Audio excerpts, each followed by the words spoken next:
Hello મિત્રો, કેમ છો? તમે હશો મજામાં? હું એમ કહું છું કે તમે તહેવાર આવે કે ગમે તે હોળી આવે કે દિવાળી આવે ગમે તે આવે, અને તમારે હવે દિવાળીનું અને હોળી આવે ગમે તે આવે ધ્યાન રાખવાનું. કારણ કે તમે બાઇક લઈને જતા હશો, તહેવાર આવે તો તમે બાઇક સ્પીડમાં ચલાવતા હશો.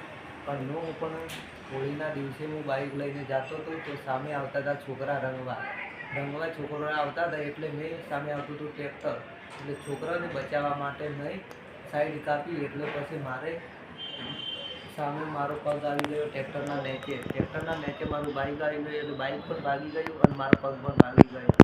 અને પછી મારો ઓપરેશન કરવા માટે મને આશીર્વાદ હોસ્પિટલમાં એડમિટ કર્યો હતો.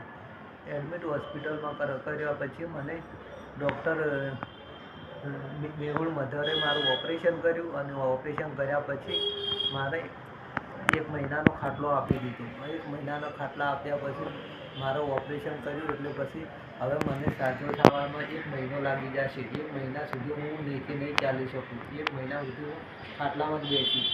એટલે તમને કહું છું, હવે તહેવાર આવે કે દિવાળી આવે ગમે તે આવે, દરેક તહેવારમાં આપણે બાઇકનું સાવધાનીથી ધીરે બાઇક ચલાવો.